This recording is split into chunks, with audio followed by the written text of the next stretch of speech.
Proszę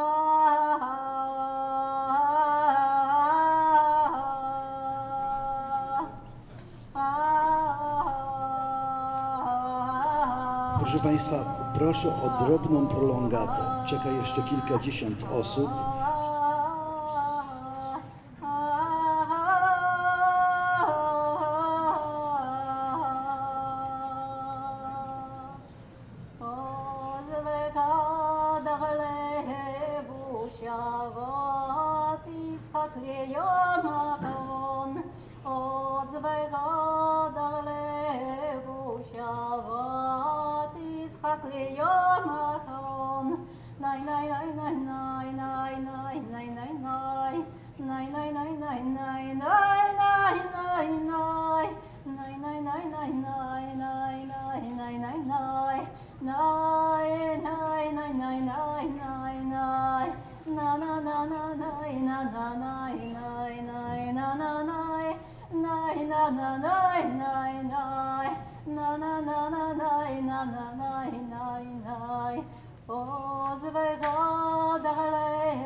Proszę Państwa, Joanna Czaban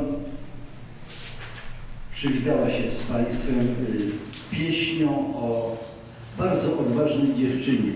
Dziewczynie, która niczego się nie boi.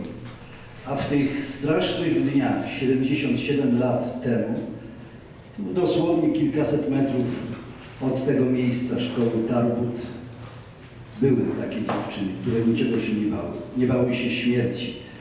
Od chociażby Bronka Klibański-Winnicka czy Hajka Grossman, tak wzruszająco i pięknie zaakcentowano dzisiaj w przedpołudniowych spotkaniach.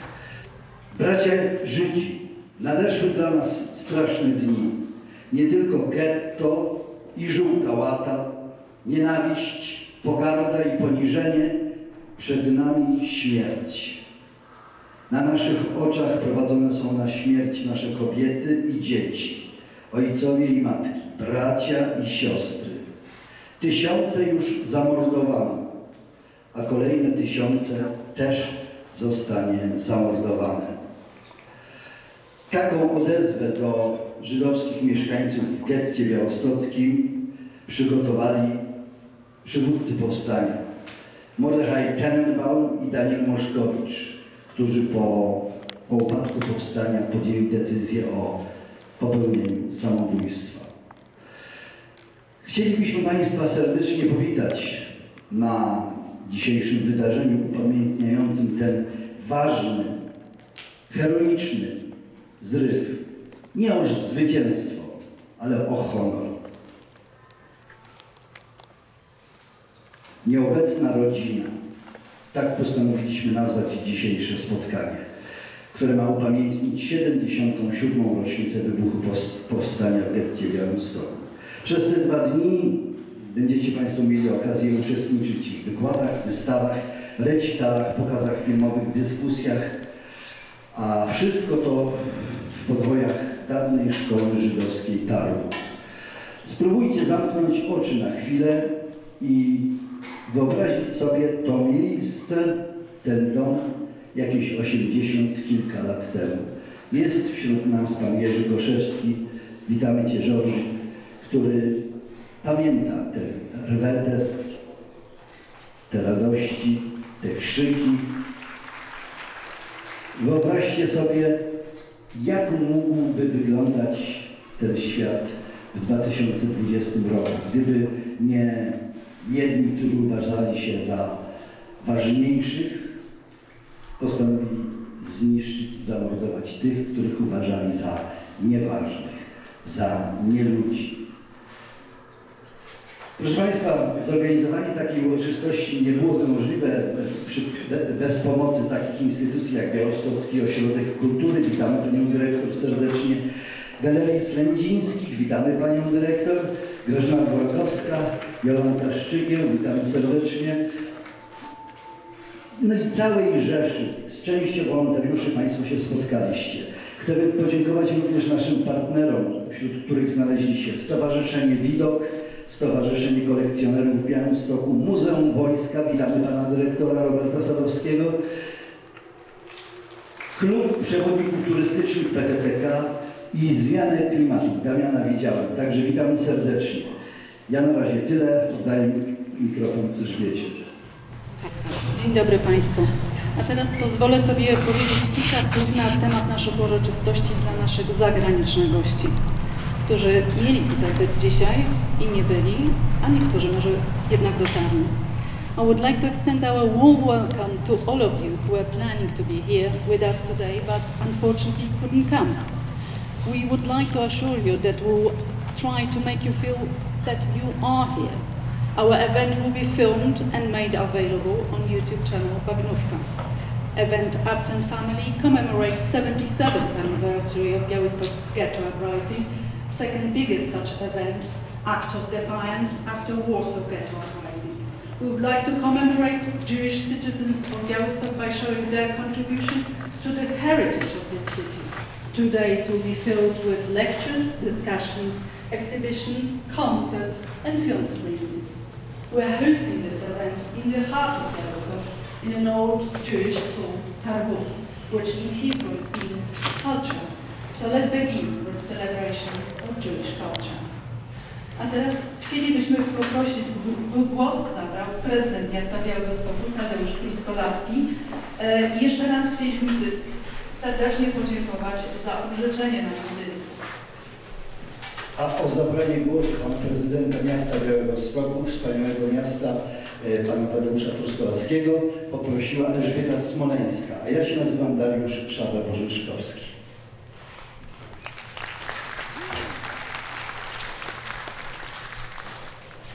Dzień dobry Państwu. Jeszcze nigdy nie przemawiałem z tak wysoka do nikogo, ale taka jest formuła i ją po prostu zaakceptowałem, także myślę, że nikt tu z organizatorów się nie wywyższa, mam nadzieję, a raczej wręcz przeciwnie, są tu po to, żeby Państwu, łącznie ze mną, żeby Państwu służyć. Dzisiejszy dzień 16 sierpnia od wielu lat obchodzony jest w Białymstoku jako dzień poświęcony bohaterskim powstańcom w getcie. Nie inaczej było i w tym roku. Te oficjalne uroczystości były bardzo podniosłe. Jeżeli ktoś z Państwa nie był, a na pewno nie byli wszyscy, bo tam było troszeczkę mniej osób z uwagi na pandemię. Był rabin Szudriw, był też minister z ambasady niemieckiej. Były bardzo podniosłe. Oczywiście skromne z uwagi na to, że musimy zachowywać dystans społeczny, nie można gromadzić zbyt wielu osób, ale najważniejsza jest pamięć. To wszyscy podkreślali. Białystok stara się pamiętać o swoich korzeniach, również o tych korzeniach żydowskich, oczywiście przedwojennych. Zostały takie pamiątki właśnie jak ta szkoła, ale mury to praktycznie nie są najważniejsze. Ważniejsi są ludzie. Jest grupa osób, zapaleńców, którzy właśnie działają, aby upamiętniać. I część z tych osób, czy nawet większość z tych osób nie ma w ogóle korzeni żydowskich, tylko po prostu uważa, że to dziedzictwo, ta pamięć, to kultywowanie się, to jest nasz po prostu obowiązek, to jest dług wobec tych, którzy tutaj mieszkali przed wojną, którzy budowali ten Białystok, a którzy później oddali życie.